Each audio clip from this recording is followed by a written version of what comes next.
Wakanda जैसी air tight security होने के बावजूद भी एवेंजर्स डूम्सडे से जुड़े कई सारे लीक सामने आ रहे हैं और ये डिटेल्स ऐसी है जिन पर बात करना बहुत जरूरी है। हालांकि लीक्स तो कई तरफ से आ रहे हैं पर असली मटेरियल तो इस बैग के पिक्चर में मिला, जहां हमें कई सारे कैरेक्टर्स के कॉस्ट्यूम के बारे में पता चला। तो चलिए एक एक करके इस पर बात करते हैं। सबसे पहले बात करते हैं डॉक्टर डूम के लुक की, जो कि काफी कॉमिक एक्यूरेट लग रहा है। इसका एक अच्छा खासा ग्लिम्स हमें पहले भी मिला था, जिसका ब्रेकडाउन भी हमने किया था। पर जो चीज बिल्कुल नई पता चली है वो है थॉर का नया लुक, जो कि रैग्नारॉक और इन्फिनिटी वॉर वाला लग रहा है। जहां थॉर ने ना ही सिर्फ सबसे ज्यादा शाइन किया था, बल्कि अपने शॉर्ट हेयर के साथ ये गॉड ऑफ थंडर और भी ज्यादा इलेक्ट्रीफाइंग लग रहा था। लेकिन कॉस्ट्यूम हमें थॉर लव एंड थंडर वाला ही लग रहा है, जिसमें स्लीव्स मिसिंग है। मतलब एक मॉडर्न वॉरियर का फील जो पूरा बैटल रेडी है। थॉर का peak cinematic presence Avengers infinity war में था, जहां उसकी एंट्री एकदम गॉड लाइक थी। अगर एवेंजर्स डूम्सडे में भी वैसे ही हीरोइक मोमेंट्स मिले तो थॉर वापस से सेंटर ऑफ अटेंशन बन जाएगा। बात करें नाइट क्रॉलर की तो उसके बालों में हम एक व्हाइट स्ट्रिप देख सकते हैं, जो कि क्लियरली हमें बता रहा है कि वो बूढ़ा हो रहा है। मिस्टिक और साइक्लॉप्स के कॉस्ट्यूम भी काफी कॉमिक एक्यूरेट है, वहीं बीस्ट शर्टलेस रहेगा। यहीं पर हमें फ्रैंकलिन रिचर्ड्स का भी एक अच्छा लुक मिल रहा है, जो कि हमें फैंटास्टिक फोर मूवी के एंड क्रेडिट में एक टॉडलर जैसा दिख रहा था। फ्रैंकलिन का बड़ा होना यहाँ उसके पावर के कंट्रोल को दिखाता है, जिसे डॉक्टर डूम यूज कर सकता है। देखा जाए तो यहाँ सभी कैरेक्टर्स के कॉस्ट्यूम या तो एमसीयू वाले हैं या फिर कॉमिक एक्यूरेट कॉस्ट्यूम है, पर यहाँ सबसे डिफरेंट दिख रहा है नमोर। अब ये तो वो डिटेल्स थी जो हमें इस बैग वाले इमेजेस से मिली है। अब इस बैग पर इन कैरेक्टर्स के दिखने का मतलब ऐसा लग रहा है कि हमें एवेंजर्स डूम्सडे में बस यही कैरेक्टर्स देखने को मिलेंगे। पर अब आते हैं इन लीक्स पर, जिनके साथ कुछ रूमर्स भी जुड़े हैं, जिससे हमें पता चल रहा है कि कुछ सीक्रेट कैरेक्टर्स भी यहाँ पर है। एवेंजर्स डूम्सडे के सेट से एक चीज कंफर्म हो गई है कि अपने टॉम हॉलैंड का स्पाइडरमैन इस मूवी में होने वाला है। अब आप पूछोगे कैसे, तो मेरे भाई टॉम हॉलैंड के स्टंट डबल को एवेंजर्स डूम्सडे के सेट पर पाया गया है। मुझे पता है कि एक स्टंट डबल दूसरे के लिए भी काम कर सकता है, पर जब बात बड़े बड़े एक्टर्स की आती है तो उनके स्टंट डबल्स ना सिर्फ उनके स्टंट्स करते हैं, बल्कि उनके जैसी फिजिक रखते हैं, ताकि उन दोनों में कोई डिफरेंस ना दिखे। इस मूवी में फिलहाल स्पाइडरमैन का रोल इन्फिनिटी वॉर जैसा ही कहा जा रहा है, जहां एक नॉर्मल सा दिन चल रहा होगा और अचानक से दुनिया खतरे में आ जाएगी, जिसके बाद स्पाइडरमैन एंट्री लेगा अपने ब्लैक सूट में। अब ये बोलने की जरूरत तो नहीं है, पर इसी से कंफर्म होता है कि स्पाइडरमैन ब्रांड न्यू डे की एंडिंग कनेक्टेड होगी डूम्सडे की शुरुआत से। सबसे इंटरेस्टिंग चीज तो ये है कि स्पाइडरमैन ब्रांड न्यू डे और एवेंजर्स डूम्सडे एक ही स्टूडियो कॉम्प्लेक्स के पास फिल्म हो रहे हैं, जिस वजह से कोई इतना शक भी नहीं करेगा कि अपना स्पाइडी दोनों फिल्मों में है। इसीलिए दोनों प्रोजेक्ट्स में उसकी प्रेजेंस फिट करना मार्वल के लिए बहुत आसान हो गया है। ये भी रीजन है कि मार्वल स्पाइडरमैन के रोल को एक्सपैंड कर रहा है, ताकि कंटिन्यूटी और फैन डिमांड दोनों का बैलेंस बना रहे। क्योंकि हम सब जानते हैं कि एवेंजर्स एंड गेम के बाद 3 मूवीज जो $1 बिलियन का मार्क टच कर पाई है, उनमें से 2 तो स्पाइडरमैन की मूवीज ही थी। फिलहाल तो टॉम हॉलैंड को शूटिंग के दौरान चोट लगी थी, जिस वजह से वो हॉस्पिटल भी गए थे। लेकिन शायद चोट ज्यादा गहरी नहीं है, क्योंकि वो हमें बाद में एक इवेंट में दिखे जेंडेया के साथ। सोर्सेज से अपडेट आई है कि आने वाले मंडे से शूटिंग वापस चालू होगी। अब बात करते हैं एवेंजर्स डूम्सडे में बनने वाली टीम की।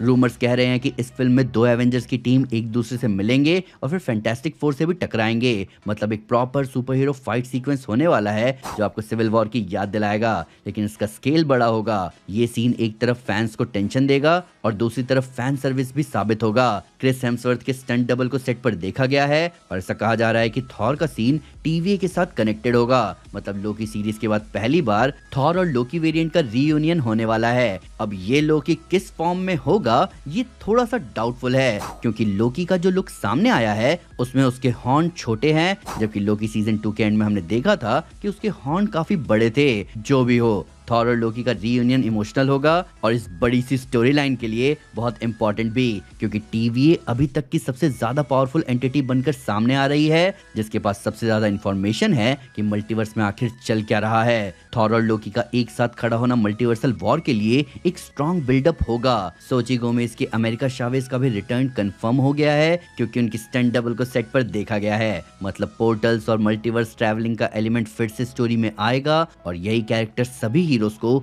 एक जगह लाने में बहुत इंपॉर्टेंट रोल प्ले करेगी। इसके अलावा ऐसी खबर आ रही है कि शैंग ची सैम विल्सन की एवेंजर्स टीम का पार्ट होगा और इस एवेंजर्स टीम को Sam behind the scene form कर चुका है, जिसके बारे में हमें थंडरबोल्ट्स के एंड क्रेडिट में हिंट मिला भी था। अब आते हैं इस पूरी वीडियो के सबसे बड़े रूमर पर, और वो है स्कारलेट विच। ऐसा कहा जा रहा है कि स्कारलेट विच डूम्सडे में आ रही है, पर ये वांडा वो नहीं है जिसे हमने मल्टीवर्स ऑफ मैडनेस में देखा था। ये एक वेरिएंट वर्जन है जो एक्समैन यूनिवर्स से आ रही है, और इस वेरिएंट की बैक स्टोरी एकदम कॉमिक एक्यूरेट होगी। वांडा की ये वर्जन मैग्नीटो की बेटी है जो जनोशा में अपनी रॉयल म्यूटेंट फैमिली के साथ रहती है। मतलब मैग्नीटो ने एक सक्सेसफुल म्यूटेंट नेशन बना लिया है जिसमें वांडा, पिएट्रो और पोलारिस उसके साथ एक सुखी जीवन जी रहे हैं। और ये कंसेप्ट कोई रैंडम नहीं है, आप समझ ही रहे होंगे कि ये हाउस ऑफ एम की स्टोरी लाइन से लिया गया है। डॉक्टर स्ट्रेंज 2 के अर्ली ड्राफ्ट्स में भी यही स्टोरी दिखाने का प्लान था, जहां वांडा और मैग्नीटो के कनेक्शन को हमें अर्थ 838 में दिखाया जाता। सबसे बड़ी बात ये है कि ये मूवी एलिजाबेथ ऑल्सन के कैरेक्टर को एक क्लीन स्लेट देगी, क्योंकि doctor strange in the multiverse of madness के बाद वांडा के विलन आर्क को फैंस का मिक्स्ड रिएक्शन मिला था। यहाँ तक कि वांडा का रोल प्ले करने वाली एलिजाबेथ ऑल्सन भी इस आर्क से खुश नहीं थी। अब एक नई वांडा को इंट्रोड्यूस करके मार्वल उसकी पूरी लेगेसी को रीसेट कर रहा है। मतलब वो वांडा जिसे हम जानते थे उसका ट्रेजिक एंड एक क्लोजर बन गया, और अब एक नई वांडा वेरिएंट के साथ एक नई शुरुआत होने वाली है। इस नई वांडा की स्टोरी मैग्नीटो के साथ उसके फादर डॉटर रिलेशनशिप को एक्सप्लोर करेगी।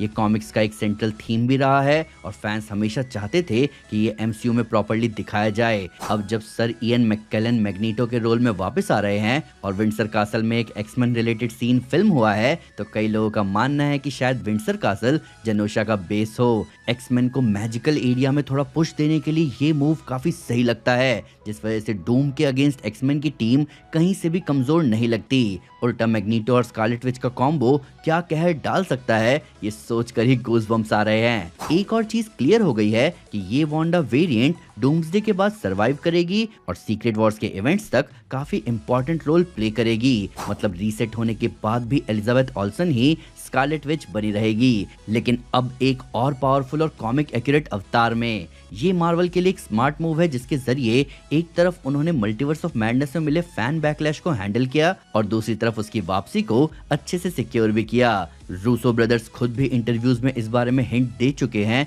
कि उन्हें एलिजाबेथ ऑल्सन के रिटर्न को लेकर कोई प्रॉब्लम नहीं है। मतलब रूसो ब्रदर्स भी रेडी हैं स्कारलेट विच के नए वर्जन को डायरेक्ट करने के लिए। शायद वो डायरेक्ट कर भी चुके होंगे। अब जब रूमर्स इतने डिटेल्ड है और मल्टीपल सोर्सेज से कंफर्म हो रहे हैं, तो इस बात के चांसेस बहुत हाई हैं कि ये सारे रूमर्स और लीक सही हैं और बहुत ज्यादा एक्यूरेट भी। जिससे ये बात तो साफ हो जाती है कि एवेंजर्स डूम्सडे एक मल्टीवर्सल मैशअप मूवी नहीं है, ये एक नैरेटिव रीसेट भी है, जहां पुराने हीरोज, नए टीम्स और वेरिएंट वर्जन्स एक साथ आएंगे। स्पाइडरमैन की ग्राउंडेड एंट्री, थॉर और लोकी का इमोशनल रीयूनियन, डूम का स्लो रिवील, अमेरिका और शैंग-ची का नया एवेंजर्स लाइनअप, और सबसे ऊपर स्कारलेट विच का रॉयल म्यूटेंट वेरिएंट, ये सब कंबाइन होकर एक ऐसी सिनेमैटिक स्टोरी बनाएंगे जिसे किसी ने कभी सोचा भी नहीं होगा। मुझे खुद ये कैप्टन अमेरिका सिविल वॉर और एवेंजर्स इन्फिनिटी वॉर का कॉम्बिनेशन लग रहा है। बस यहाँ फर्क ये है कि इसका स्केल इतना ज्यादा बड़ा है कि इसके आगे बाकी सभी एवेंजर्स मूवी बहुत छोटी लगने वाली है। मुझे तो ये ब्रिलियंट मूव लग रहा है कि वांडा के वेरिएंट को एक्समैन के साथ जोड़कर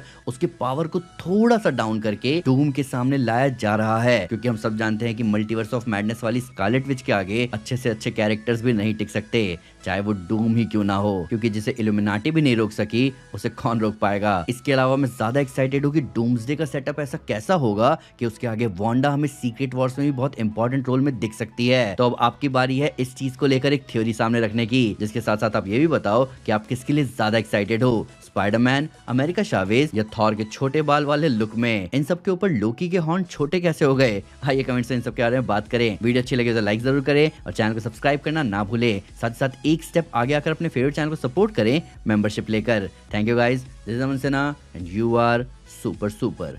पीस।